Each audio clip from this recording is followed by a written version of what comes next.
Bueno, como ya se ha dicho varias veces a lo largo de este culto, efectivamente nosotros teníamos que estar ahora en Israel. La idea era estar allí hasta el día 1 de diciembre para regresar aquí el día 2. Pero bueno, el Señor tenía, parece ser que otros planes, se suspendieron los vuelos tanto de ida como de vuelta, lo cual afectó fundamentalmente al grupo número 2 y también al 3. Nosotros ya estábamos allí y el grupo número 1, pues prácticamente, salvo el último día, pues disfrutó de todos los lugares que teníamos que visitar, pero recibimos una llamada de parte de Priscila y nos decía que por una serie de circunstancias se había suspendido el vuelo de retorno, y eso era algo muy grave porque los hermanos tenían que llegar a Madrid y de ahí pues volver a sus países, ¿no? Estados Unidos, México, Puerto Rico y también otros lugares. Así que tuvimos que, gracias al Señor, pudimos hacer el primer viaje, pero tuvimos que volver. Algunos hermanos los mandamos por Grecia, otros fueron por Barcelona, otros fueron por Italia.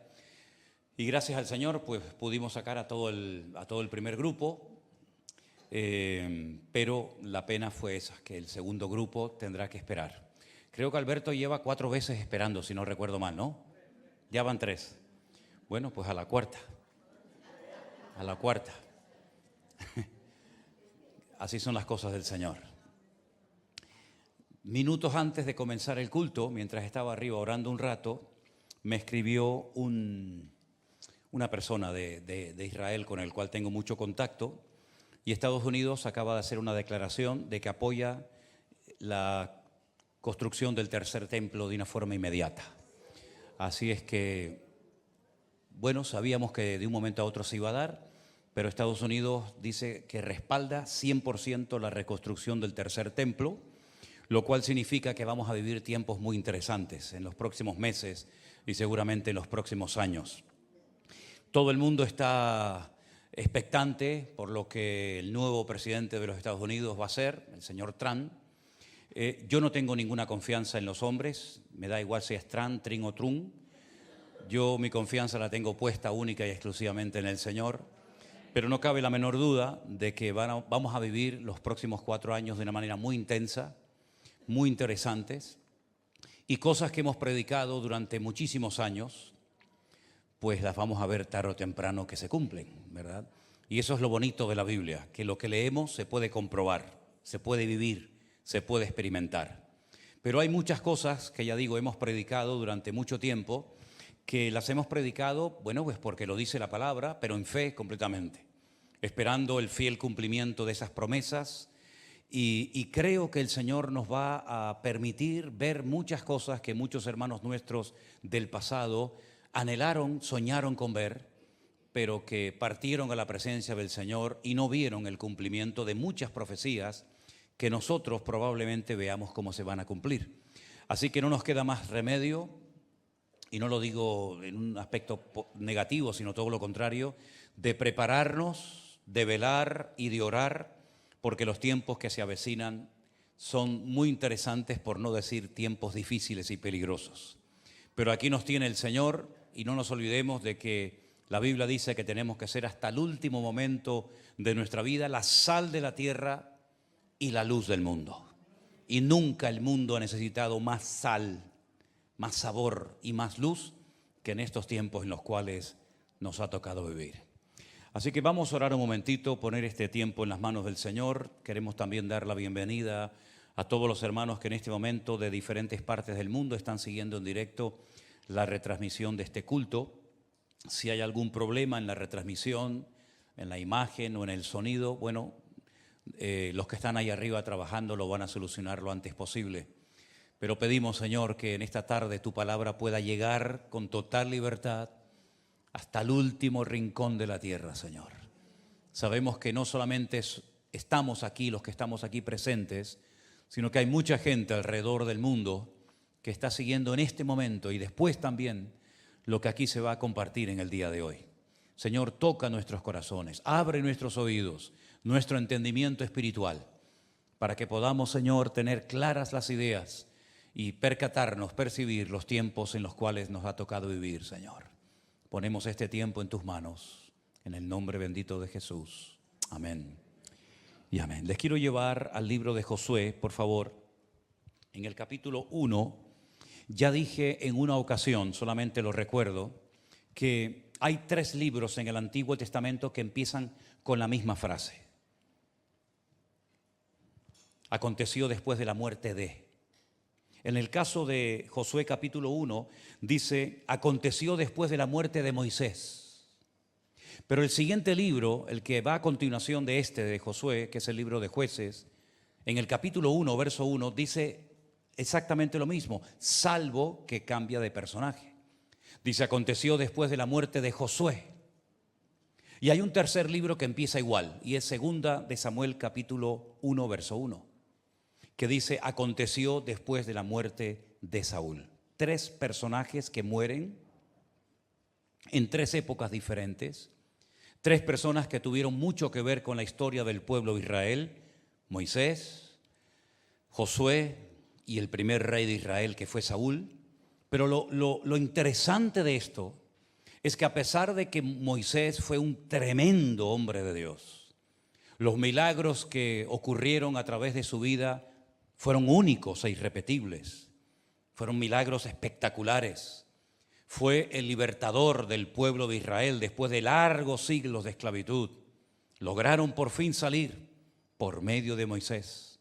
Cruzaron las aguas del Mar Rojo, llegaron a las faldas del monte Sinaí, recibieron la ley, ahí estuvieron acampados casi un año y vieron, ya digo, milagros tremendos, como aquella multitud de codornices que cayó en el desierto cuando dice que querían comer carne, y 40 años viendo cada día el maná, y viendo de vez en cuando cómo salía agua de las rocas, etcétera, etcétera. Pero ese hombre murió. Y como no hay nadie imprescindible en el reino de Dios, amén, hermanos, algunos seguramente dirían, ¿y ahora qué va a pasar? Pues mira, lo que pasó es lo que el Señor quería que pasara. El Señor ya había preparado a un sustituto, a una persona que durante más de 40 años se estuvo preparando. Eso para los que tienen prisa, eso para los que tienen prisa, ¿no? Decir, yo, ¿cuándo va a llegar mi oportunidad? 40 años estuvo Josué preparándose, esperando su momento.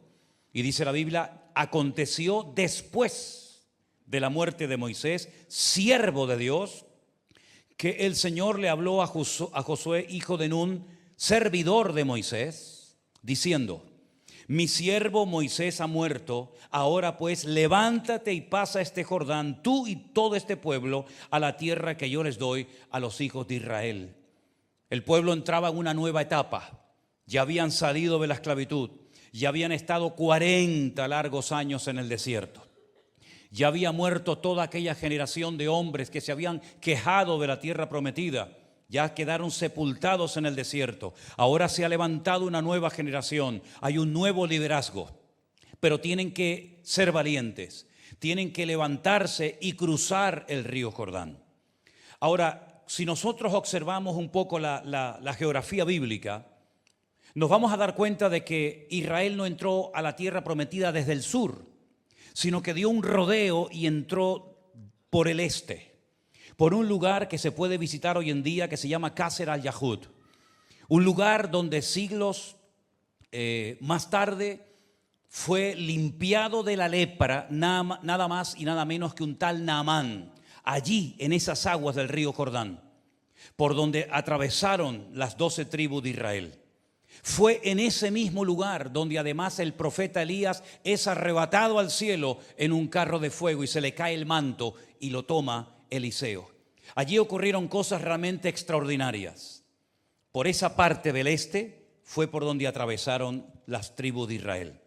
Ahora, tienen que saber que al este del Jordán, ¿verdad?, 2 tribus y media ya habían recibido su heredad. La tribu de Gad, la tribu de Rubén y media tribu de Manasés. La tribu de Manasés era la más grande, la más numerosa. Y la mitad de esa tribu, junto con Gad y Rubén, ya habían recibido su porción al este del Jordán. Ya ellos podían decir, bueno, ya tenemos nuestra tierra. Ya tenemos tierra para sembrar, ya tenemos tierra para criar a nuestros animales. Por lo tanto, ahora las demás tribus que se busquen la vida, Sin embargo, el Señor les había dicho que no tenían que actuar de esa forma mezquina y egoísta, sino que tenían que ser solidarios y apoyar a sus hermanos. Dejar sus ganados, dejar sus esposas, sus hijos en las casas y cruzar junto con los demás el río Jordán y ayudar a sus hermanos a conquistar la tierra que aún ellos no tenían. Y así fue. Ahora, me llama la atención que Josué, que había estado 40 años preparándose, cuando el Señor por fin lo levanta, por fin el Señor ya lo confirma como el nuevo líder del pueblo de Israel, como el nuevo pastor de la nación, una de las cosas que le dice es que tiene que levantarse. En otras palabras, ya no es tiempo para estar asentados cómodamente al este del Jordán. Es tiempo de levantarse, es tiempo de actuar, es tiempo de poner en práctica todo lo que has aprendido y recibido por parte de Moisés. Toda la experiencia que has acumulado te tiene que servir, porque ahora ha llegado tu momento y tu hora. Pero no solamente el Señor le dice a Josué que se levante, sino levántate, pasa al Jordán tú y todo este pueblo. En otras palabras, la gente te tiene que seguir a ti y no tú a la gente. Tienes que ser un punto de referencia para que la gente sepa a dónde tienen que hacer y cómo tienen que actuar y cómo tienen que comportarse.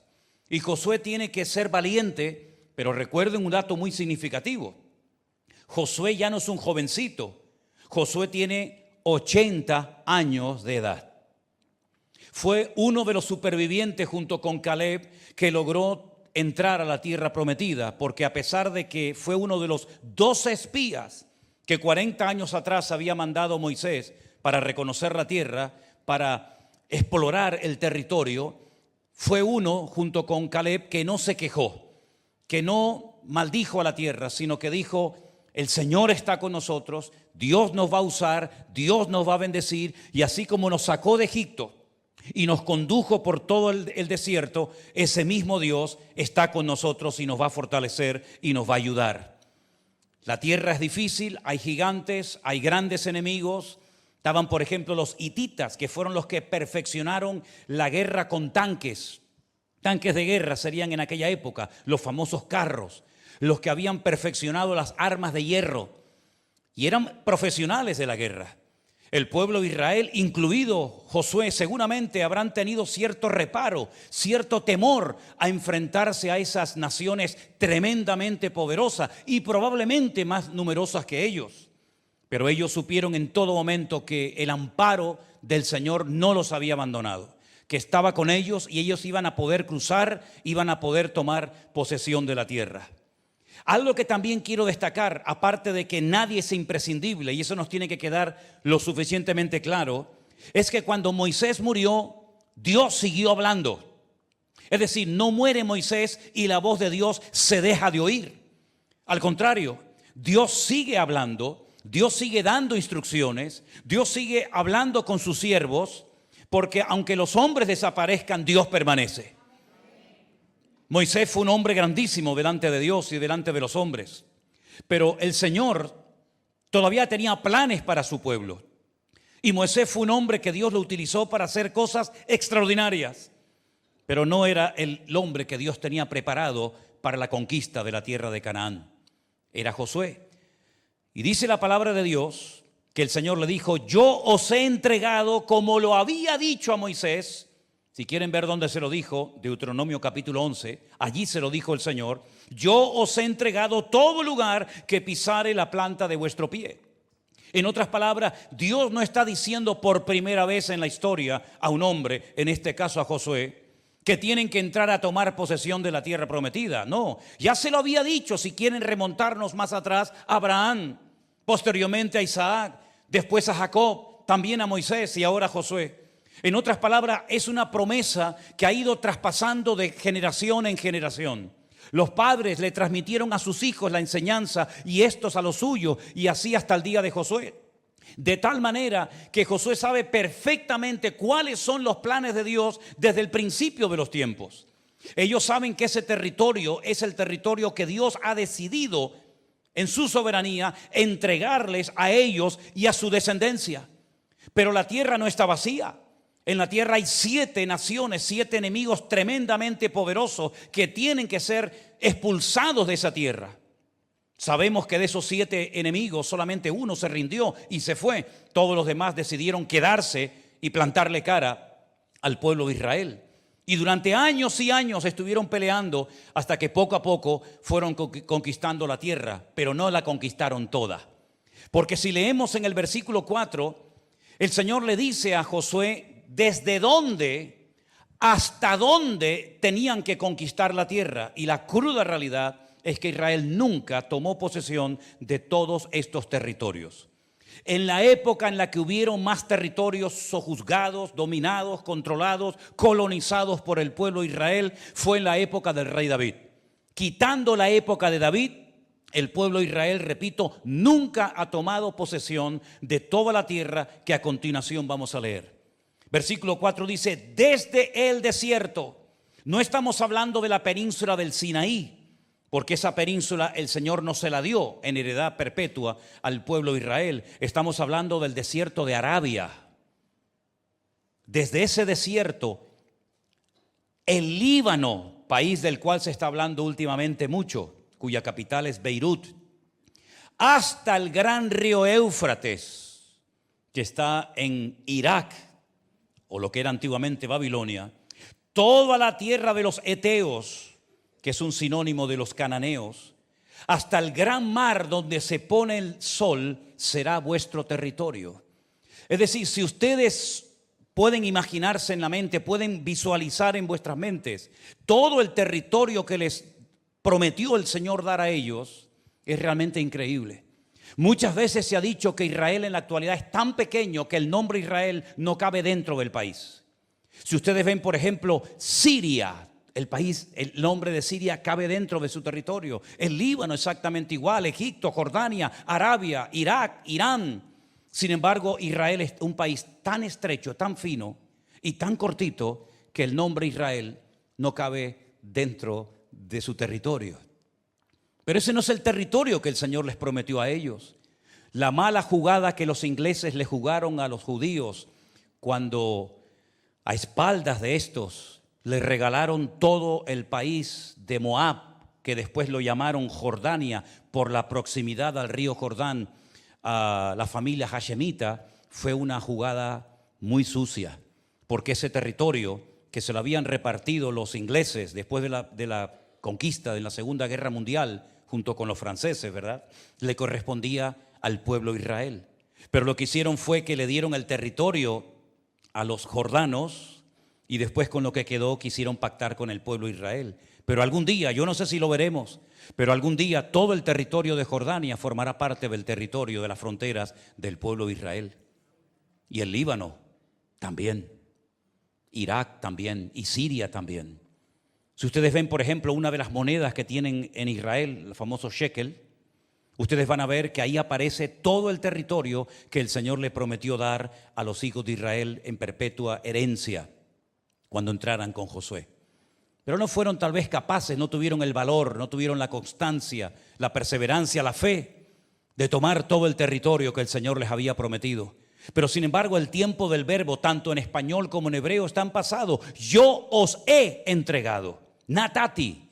En otras palabras, no es algo que va a ocurrir en el futuro lejano, en otras generaciones que aún no han nacido, sino que Dios ya había decidido entregarles esa tierra. Esa expresión yo os he entregado vuelve a aparecer en el capítulo 6 del libro de Josué, cuando el Señor le dice a Josué, ahora Jericó estaba cerrada, bien cerrada, a causa de los hijos de Israel. Nadie entraba y nadie salía. Mas el Señor le dijo a Josué, mira, yo he entregado, tiempo pasado, yo he entregado en tu mano a Jericó, a su rey y a sus varones de guerra. En otras palabras, es algo que Dios ya había decidido. Depende de ustedes si lo toman o no. Depende de su grado de esfuerzo, de valentía, de coraje, de arrojo. Pero es algo que Dios ya ha decidido. Ya no se va a retractar en la decisión soberana de Dios. Yo os he entregado la tierra.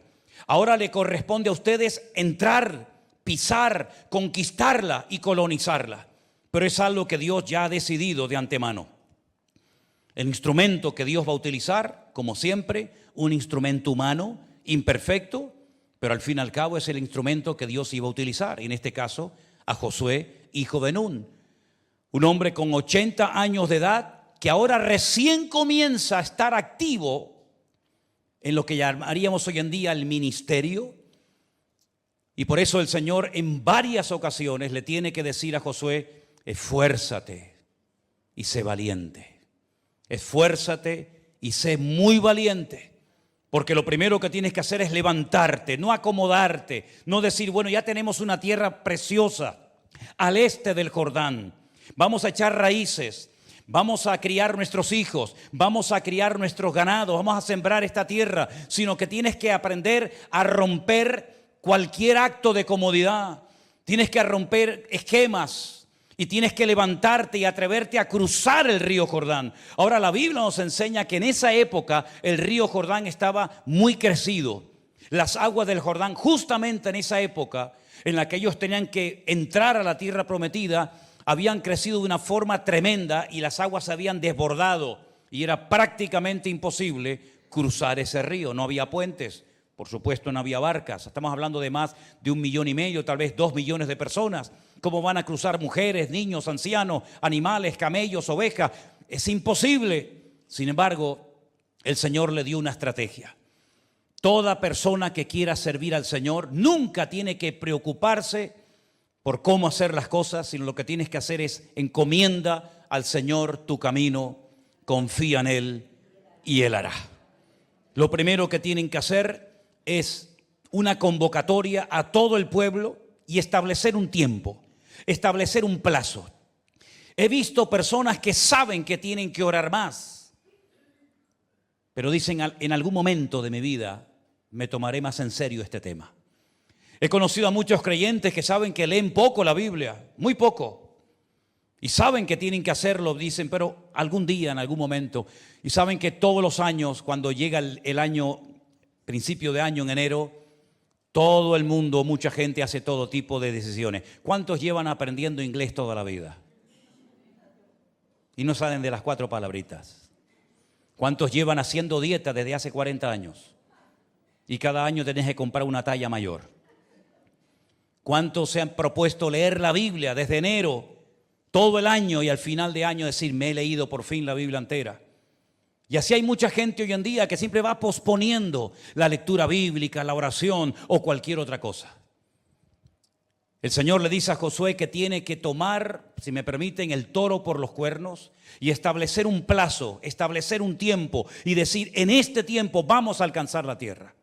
Y por ejemplo, en el versículo 11, Josué les dice al pueblo, pasad por en medio del campamento y mandad al pueblo diciendo, preparaos comida, porque dentro de 3 días pasaréis el Jordán para entrar a tomar posesión de la tierra que el Señor vuestro Dios os da en posesión. En otras palabras, dentro de 72 horas, en los próximos 3 días, nuestra vida va a cambiar. Nunca más volveremos a vivir como hemos vivido. Nunca más volveremos a ser nómadas en el desierto, sino que vamos a cruzar el río Jordán y vamos a luchar y a tomar posesión de la tierra que ya nuestro Dios nos ha entregado. ¿Cuántos dicen amén? 3 días para orar, para prepararse, para tener todo listo, porque en 3 días nuestra vida va a cambiar radicalmente. Es interesante notar que en 3 días el rumbo de la historia cambió cuando nuestro libertador, nuestro conquistador, nuestro Señor Jesucristo, que tiene un nombre en hebreo muy parecido al que tenía Josué, nos liberó del pecado, nos condujo por la vida y nos ha dado victoria después de 3 días de haber estado sepultado y ha resucitado para vivir por la eternidad en nuestras vidas. ¿Cuántos dicen amén? 3 días donde vivieron con una ansiedad tal vez por parte de algunos, por un nerviosismo por parte de otros, pero también con una expectativa. Yo creo que una de las cosas que nunca debe de perder un creyente, un pastor, una iglesia, un ministerio, es la expectativa en el Señor.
¿Qué me va a decir? ¿Qué voy a aprender hoy en el culto?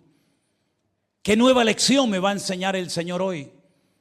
¿Qué alma nueva vamos a poder llevar a los pies de Cristo? Cuando pierdes la expectativa, cuando pierdes la ilusión, cuando pierdes la pasión por lo que haces, querido, estás cavando tu propia fosa y has comenzado a decaer espiritualmente hablando, y tu hacha ya no corta como cortaba hace años atrás. Esos 3 días fueron días especiales porque eran días de preparación.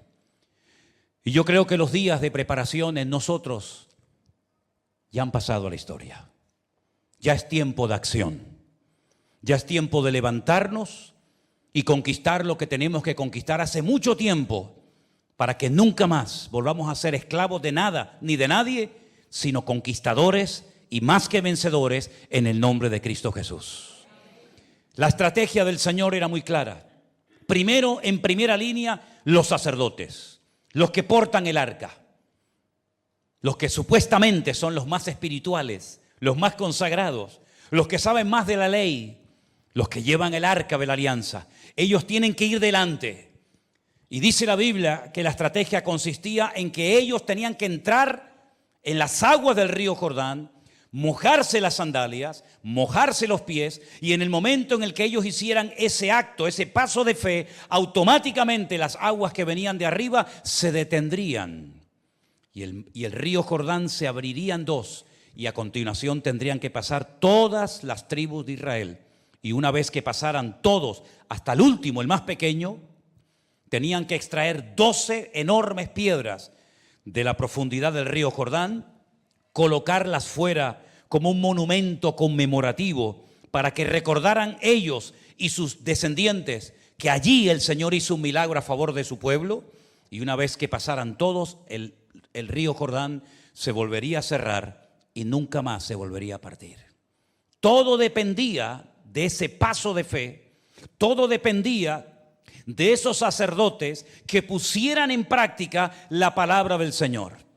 Allí estaban las aguas, ya habían pasado las 72 horas, los 3 días de espera, de preparación, pero ahora les corresponde a ellos dar un paso de fe, dejarse de mirar atrás. Ya no vamos a volver nunca más a Egipto. Lo tenemos totalmente prohibido. Ahora hay que seguir avanzando. Ahora hay que conquistar la tierra. El futuro de todo nuestro pueblo depende de nosotros. El peso de responsabilidad que cargamos sobre nuestros hombros es enorme. Pero depende de nosotros si avanzamos o nos quedamos estancados el resto de nuestra vida.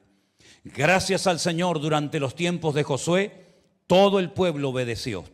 Lamentablemente después sabemos lo que pasó después de su muerte.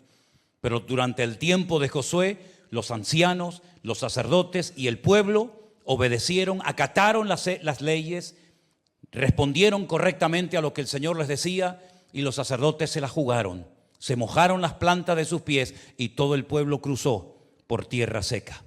Ahora es interesante notar, mis queridos hermanos, que una vez que cruzaron las aguas del río Jordán, ya no había marcha atrás. Y nosotros tenemos que mentalizarnos de que hemos dado pasos de mucha fe y de mucha responsabilidad, y muchos ojos y muchas vidas dependen de lo que nosotros hagamos en el día de hoy. Cuando prediques, cuando cantes, cuando hagas cualquier servicio para la obra del Señor, recuerda que no solamente son los que te ven, los que te conocen, los que te rodean, sino que hay muchas vidas que tal vez no conozcas, que dependen en gran medida de los pasos de fe que hoy en día estés dispuesto a dar para la honra y la gloria del Señor. Estamos preparando una finca donde hemos estado ahora 5 días. Como no podíamos estar en Israel, llegamos a Madrid, por cierto, cansadísimos, reventados, después de haber estado durmiendo en un hotel, después de haber estado durmiendo, sí, en el hotel del aeropuerto de ¿cómo se llama?, de allá de Italia, Malpensa, allí en el suelo. Hay fotografías por si no creen lo que les digo. Y decidimos ir a Alicante. Y hermanos, gracias al Señor por esa propiedad que el Señor le ha dado al Centro Evangélico Vida Nueva. Yo no sé hasta qué punto nosotros podremos ver o disfrutar de lo que el Señor está haciendo allí. Pero lo que está bien claro que todos los que han tenido la oportunidad y el privilegio, y de hecho ahora mismo hay hermanos allí, que están arrimando el lomo, que están colaborando, que están ayudando y aportando su grano de arena para que eso funcione, no son conscientes de la cantidad de personas que pueden llegar a ser salvas y a ser restauradas por el Señor en aquel lugar. Todo lo que hacemos no es en vano, dice la Biblia. Todo lo que hacemos tiene fruto, todo lo que hacemos tiene la bendición y el respaldo del Señor. Aunque a nosotros tal vez no nos toque ver el resultado, pero de cualquier mínima cosa que hagas, el Señor toma buena nota, porque Él no es olvidadizo ni injusto para olvidar lo que hemos hecho por Él. Mira, por ejemplo, en este primer viaje que hicimos a Israel, con la ilusión de esperar al segundo grupo y al tercer grupo, ¿verdad? Bueno, resulta de que la noche de la despedida, con el pequeño grupo que había quedado, ya se habían ido 2 grupos o partes del grupo. Una jovencita, una joven, se levanta y dice, para sorpresa de todos, no lo sabíamos, yo estuve casada. Y el año pasado, dando un paseo con mi marido en Colombia, mi país, mi marido sufrió un infarto. Y yo como doctora, teníamos 4 doctores en este viaje, estábamos bien cubiertos, aparte del médico divino. No pude hacer absolutamente nada para salvar la vida de mi marido. Murió en mis brazos. Eso fue el año pasado. Estoy hablando de una chica que yo creo que no puede tener más de 30 años como mucho. Perdóname si me estás escuchando y a lo mejor tienes 25.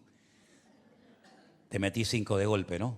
Pero la cuestión está en que ella dijo que a partir de esa experiencia terrible de tener a su marido en brazos muerto y no poder hacer nada por él, aunque era una doctora y sabía lo que tenía que hacer, se endureció de tal manera que se metió en su trabajo y se enfadó con Dios. Así de claro, se enfadó con Dios. Durante un año, dice, fui una piedra y vine a este viaje siendo una piedra. Pero quiero decir para la gloria del Señor que ha sido aquí, después de un año de ser una piedra insensible y no querer saber nada de Dios, ni de iglesia, ni de pastores, ni de Biblia, ni de nada, aquí en este viaje me he reconciliado con el Señor. Bendito sea Dios. ¿Ya mereció la pena? Ya mereció la pena ir a ese viaje. Gloria a Dios. A muchos de los lugares que íbamos estaban totalmente vacíos. No había nadie. Primera vez en mi vida que vamos al monte de las beatitudes o de las bienaventuranzas y estaba solo para nosotros, no había nadie. Nunca me había pasado eso. Por un lado era bonito, por otro lado era muy triste. Cuando fuimos, por ejemplo, a comer en Galilea, tuvimos que llamar a un señor que conocemos para que abriera un restaurante en Magdala, donde nació María Magdalena, porque todos los restaurantes estaban cerrados. Éramos el único barco navegando en el mar de Galilea. Después de nosotros, guardaron el barco y ahí no ha salido más. Y así nos pasó en muchos lugares, pero llegamos al estanque de Betesda, totalmente vacío. No había absolutamente nadie, solamente nosotros. Hay una iglesia allí que la llevan unos sacerdotes, unos curas franceses, y entramos a esa iglesia porque es una iglesia que tiene una acústica espectacular. Y siempre entramos a cantar algunas alabanzas, algunas canciones, hay una acústica tremenda. Y había un muchacho allí en esa iglesia en ese momento que me dijo si quería que nos sacáramos una foto, porque yo los subía a todos a los escalones para cantar una canción. Y yo sinceramente pensé que era un fotógrafo que se estaba ofreciendo, porque hay algunos por Jerusalén que te van sacando fotos, por ejemplo en el Monte de los Olivos, hay algunos y después te llevan la fotografía al hotel, te la venden. Y yo pensaba que este muchacho que me decía, foto, era uno de estos. Y le dije, no hace falta, muchas gracias. Salimos de esa iglesia, ya nos íbamos, y este chico nos sigue. Y lo veo hablando con Elena. Y cuando lo oigo, me doy cuenta de que su acento es un acento español. Y le pregunto de dónde es, y me dice que es de Madrid. Y que lleva 4 meses dando vueltas por Oriente Medio. Había estado en Kuwait, había estado en diferentes países y estaba en Jerusalén, ya la última etapa de su viaje. Se le estuvo dando testimonio, se le estuvo hablando del Señor, sobre todo Elena habló bastante con él. Pues saben, se ha puesto en contacto con nosotros. Él y su madre quieren ir al congreso del año que viene en Madrid. ¿Qué les parece? Bendito sea Dios. Bendito sea Dios, ya mereció la pena. Y aparte de eso, Dios había puesto en mi corazón dar un mensaje y reuní un grupo de hermanos de diferentes iglesias en el hotel donde nos estábamos quedando y le dije: hermanos, traigo un mensaje de parte de Dios para todos ustedes. Y lo pude dar el mensaje. En otras palabras, todo lo que hagas para el Señor, nunca piense que no ha servido, que no ha merecido la pena. Todo lo que hagas para el Señor, me imagino que algún sacerdote, ya es una opinión personal, me imagino que algún sacerdote habrá dicho, pero esto es una tontería, mojarnos los pies, ¿cómo se va a abrir el río Jordán? Pero lo hicieron en fe. Tú nunca te vas a equivocar por obedecer al Señor. Nunca te vas a equivocar por ser fiel a su palabra. Nunca te vas a equivocar por obedecer lo que el Señor ordena en su palabra, aunque no lo entiendas. Aunque a lo mejor tu voluntad choque frontalmente con la de Él, pero tú obedece. El obediente siempre es honrado y bendecido por el Señor. Dios honra a los que le honran, dice la palabra, lo sabemos. Ellos se la jugaron, ellos fueron capaces de hacer algo que nunca nadie había hecho. Nosotros jugamos con una ventaja, y es que muchas cosas que hacemos en la vida ya otros las han hecho. Es simplemente cuestión a veces de buscar un punto de referencia, da igual en el Antiguo o en el Nuevo Testamento, pero ellos, muchas de las cosas que hacían era la primera vez que las hacían. Pero hermano, da igual si alguien lo ha hecho o no. Lo importante es que si Dios te dice algo y está confirmado y avalado por su palabra, no tengas miedo. La persona miedosa, la persona que siempre está cuestionando a Dios, nunca avanza, nunca conquista. La pregunta es: ¿queremos avanzar o queremos estancarnos, queridos hermanos? Queremos conquistar el terreno, queremos seguir avanzando, queremos ver la gloria del Señor en nuestra vida. Pues levántate y camina en el nombre de Jesús. No podemos bajo ninguna manera, bajo ninguna circunstancia acomodarnos y decir: bueno, pues ya estoy cómodo, ya estoy tranquilo. Eso tal vez llegó a pensar la tribu de Rubén, la tribu de Gad, la media tribu de Manasés. Ya tengo mi tierra, ya tengo mi territorio, ahora que los demás se busquen la vida. No, tenemos que ser solidarios, tenemos que apoyar a los demás. No es la tierra que yo voy a conquistar para mí, es para otros, pero da igual. Tenemos que tener visión de cuerpo. Una iglesia en Barcelona levantó una ofrenda de 2.000 euros. Querían ayudar en Valencia esta tremenda catástrofe y desgracia que ha ocurrido. Nosotros como ministerio, los hermanos de Valencia ya fueron con un camión y en una de las calles de un pueblo destrozado comenzaron a repartir un montón de cosas. Pero, los hermanos de Javi, así de Alicante. Entonces, unos hermanos de Barcelona levantaron una ofrenda de 2.000 euros y se pusieron en contacto conmigo. Y yo les dije: nosotros hemos ido ya, o nuestros hermanos han ido a repartir cosas. Y ¿saben lo que me dijo este hermano? Somos un cuerpo. Nosotros hemos levantado la ofrenda y se la vamos a dar a los hermanos de nuestra iglesia en Alicante para que compren un montón de material, aparte de otro montón que han recibido como donaciones. Y creo que se iban al viernes o se van a ir esta semana otra vez a Valencia a repartir. ¿Por qué les cuento esto? Porque, queridos hermanos, tenemos que tener una visión amplia, una visión de cuerpo. Lo que yo hago tal vez puede beneficiar a otro hermano. Pues bendito sea Dios. No es que, bueno, es que no es de mi iglesia, no es de mi denominación, no es de mi estilo, no es de mi línea. Da igual, somos un cuerpo en Cristo Jesús.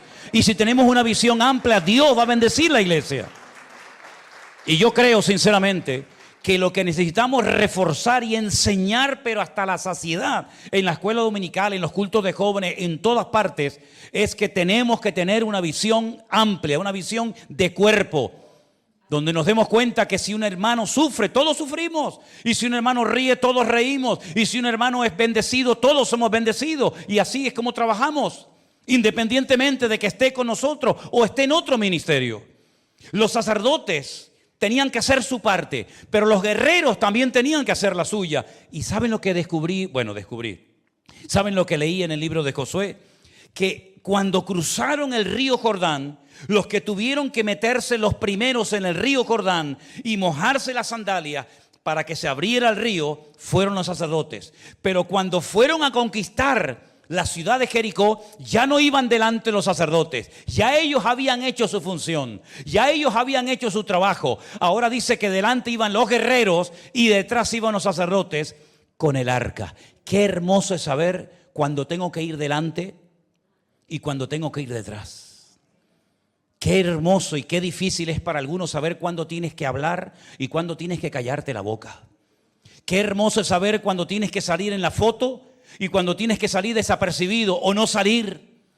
Los sacerdotes no se enfadaron, no dijeron, no, nosotros tenemos que ir siempre delante, no, ahora delante, mañana detrás, da igual, pero yo me pongo donde Dios quiere ponerme y no donde a mí me gustaría ponerme. ¿Cuántos dicen amén?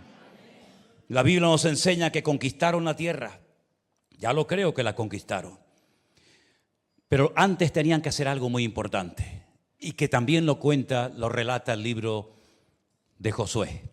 Cruzan el río Jordán, se van a una zona llamada Gilgal y allí acampan unos cuantos días. Y allí se da cuenta Josué de que durante 40 años todos los niños que han nacido en el desierto no fueron circuncidados, ninguno. Los hombres que salieron de Egipto, todos fueron circuncidados a los 8 días, según la ley de Moisés. Pero los que habían nacido en el desierto, ni uno de ellos había sido circuncidado. Y ustedes saben que esa era la señal del pacto. Ustedes saben que eso era algo tan importante porque era lo que marcaba la diferencia entre los paganos y el pueblo de Dios. Y dice la Biblia que allí fueron todos aquellos circuncidados, celebraron la Pascua y una vez que su relación personal con el Señor estaba restaurada y alineada con el Señor, entonces pudieron ir a hacer frente a la enorme, gigantesca ciudad de Jericó. Que por cierto, hacía años que no íbamos a Jericó, y como yo soy un enamorado de los dátiles de Jericó, que son los mejores del mundo, créame, los dátiles de Jericó son los mejores del mundo. Nos fuimos un día a la ciudad de Jericó y allí estuvimos unas horas y allí me traje unas cajas de dátiles, pero no me pidan, No. Iba a traer algunos hoy, pero dije, con tanta gente, la caja me va a volar. Así que otro día. Pero a lo que voy, una vez que arreglaron su relación con el Señor, ya estaban preparados para enfrentarse a la guerra. Hay algunos que quieren ir a la guerra, pero no tienen la espada afilada. Ni siquiera saben dónde la dejaron, si es que un día la tuvieron. Hay algunos que han perdido el escudo de la fe y no saben dónde lo han metido. La Biblia dice que llegó un momento en la historia del pueblo de Israel que el pueblo de Dios tenía que ir al enemigo para que le afilara las espadas o le afilara las hoces del campo, porque era el enemigo el que tenía la capacidad de afilar y habían perdido ellos esa capacidad. Qué tremendo, hermanos queridos, cuando te enredas en los negocios de la vida y te olvidas de que estamos en este mundo para conquistar la tierra para el Señor. Pero antes de querer conquistar la tierra y de servir al Señor, tienes que conquistar tus enemigos personales. Pregúntate en esta noche, ¿cuáles son las áreas de tu vida en las que necesitas trabajar duramente, seriamente? Para que tu peor enemigo no seas tú, en todo caso que seas el enemigo, pero no tú mismo. Tuvieron que quitar de su carne el prepucio de su carne porque no era agradable ante los ojos de Dios. Y si nos paramos delante del Señor, seguramente el Señor nos va a mostrar áreas de nuestra vida en las que necesitamos ser tratados, cambiados y transformados por el poder de Dios. Después vendrán Jericó, después nos enfrentaremos con los gigantes, después iremos a Hebrón, después iremos a los filisteos, después atacaremos a los amorreos, después vendrán todos los enemigos, siempre van a estar ahí, no te preocupes, pero lo primero que tienes que hacer es restaurar, alinear tu comunión, tu relación con el Señor, para que de esa manera estés preparado para enfrentarte a las batallas que vendrán en el futuro.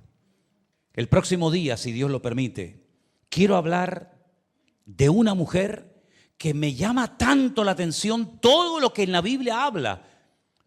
Seguramente lo había leído, por supuesto que sí, pero me quedé realmente sorprendido de todas las palabras y declaraciones y frases que aparecen en la Biblia de aquella mujer por la cual nadie apostaba, una tal Rahab que vivía en la ciudad de Jericó, pero que hizo unas declaraciones tan espectaculares que ya me hubiera gustado a mí que aquellos exploradores que mandó Moisés 40 años atrás hubieran hablado como Rahab le habló a aquellos 2 espías que entraron en su casa aquel día.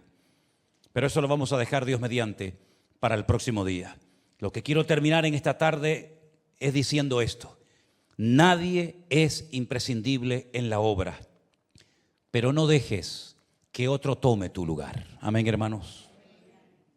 Si alguien no quiere ir, otro irá, pero te perderás el privilegio de haber podido ir tú.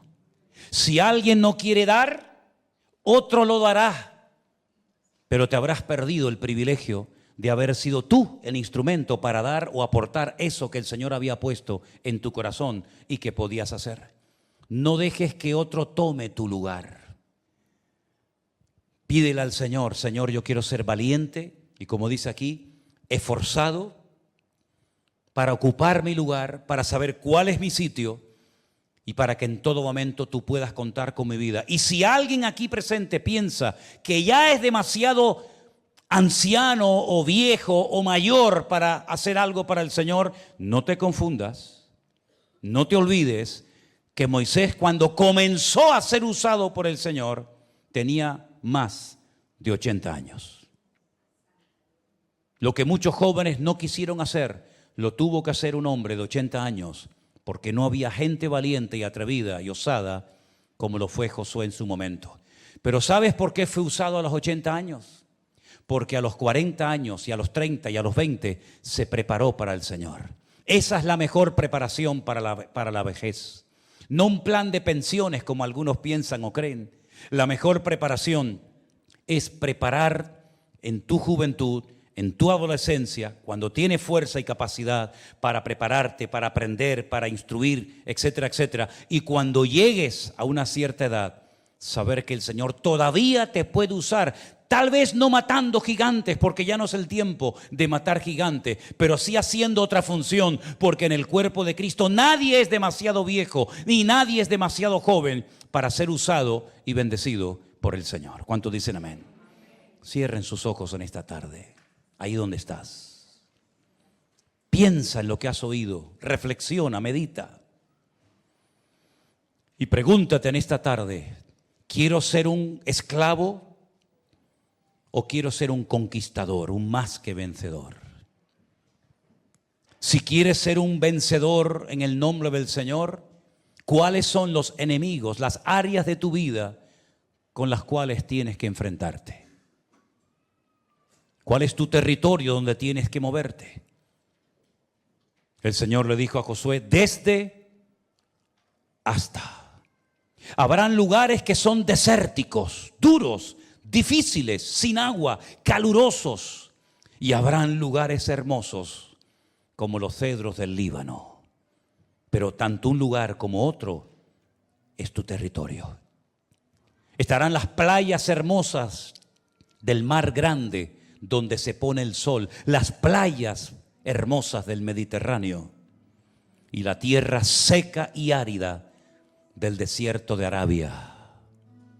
Ríos majestuosos donde corre el agua de una forma tremenda como el Éufrates. Y lugares desiertos donde tendrás que orar por la lluvia temprana y por la lluvia tardía.